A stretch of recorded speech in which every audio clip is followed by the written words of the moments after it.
नमस्कार, मैं प्रोफेसर रविकांत, विभाग अध्यक्ष मेडिसिन विभाग एवं डायबिटीज़ एम्स ऋषिकेश।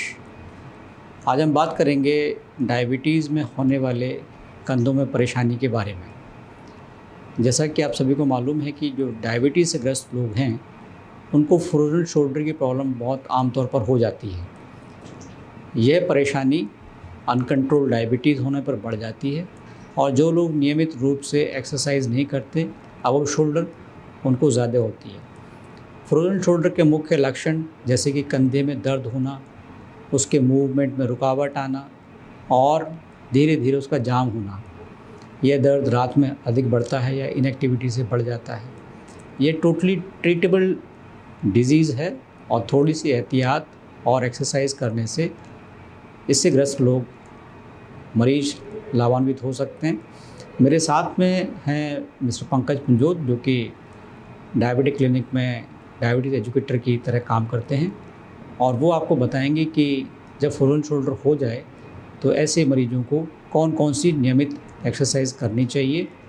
आमतौर पर शुरुआत के कुछ सेशंस डायबिटीज़ एजुकेटर या डॉक्टर की निगरानी में करनी चाहिए। जब डॉक्टर ये समझ लें कि आप एक्सरसाइज ठीक तरीके से कर रहे हैं तो इनको लगातार घर पर किया जा सकता है। कुछ शुरुआत के एक्सरसाइज प्रोग्राम्स में एक असिस्टेंस की साथ भी ज़रूरत पड़ती है क्योंकि रेंज ऑफ मोशन कई बार उतना नहीं होता है।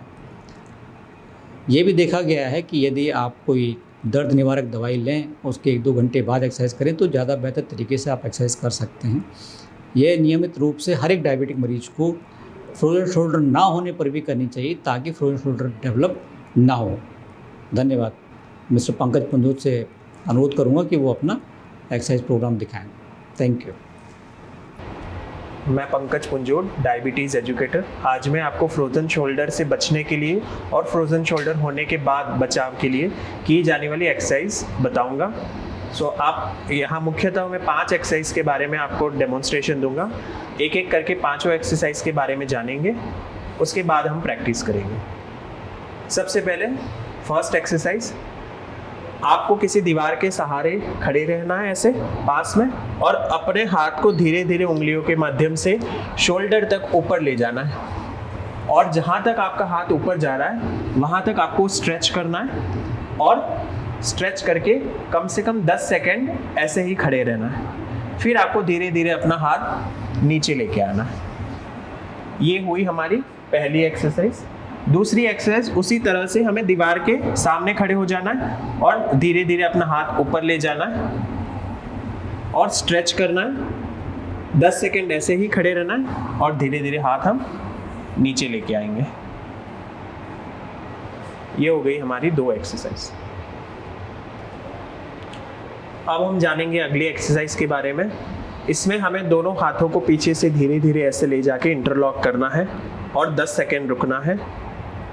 उसी तरह हमें दूसरी साइड से दूसरे हाथों को भी करके इंटरलॉक करना है और 10 सेकेंड रुकना है।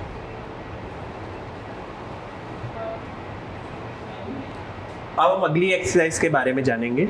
वो एक्सरसाइज करने के लिए आप किसी टॉवल या दुपट्टे का इस्तेमाल कर सकते हैं।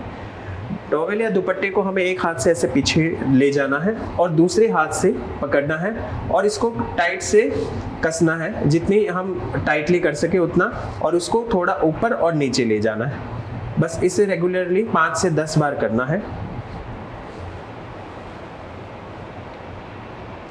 अगली एक्सरसाइज में हमें थोड़ा सा नीचे झुकना है और दोनों हाथों को पेंडुलम के जैसे ऐसे करना है। 5 से 10 बार यह प्रक्रिया को दोहराना है।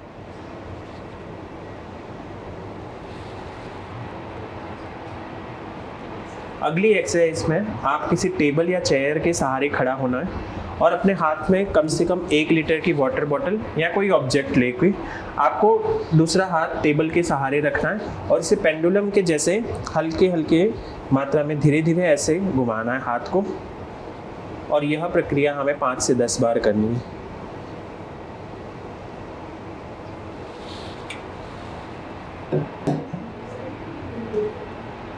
तो मैंने मुख्यतः 5 से 6 प्रकार की अलग अलग एक्सरसाइज बताई है।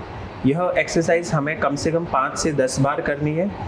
जिससे हम फ्रोज़न शोल्डर से बच भी सकते हैं, और अगर फ्रोज़न शोल्डर हो गया है तो इससे निवारण भी कर सकते हैं। धन्यवाद। और यह सारी एक्सरसाइज हमें किसी विशेषज्ञ के उपस्थिति में ही करनी है इनिशियली, बाद में हम अकेले कर सकते हैं। धन्यवाद।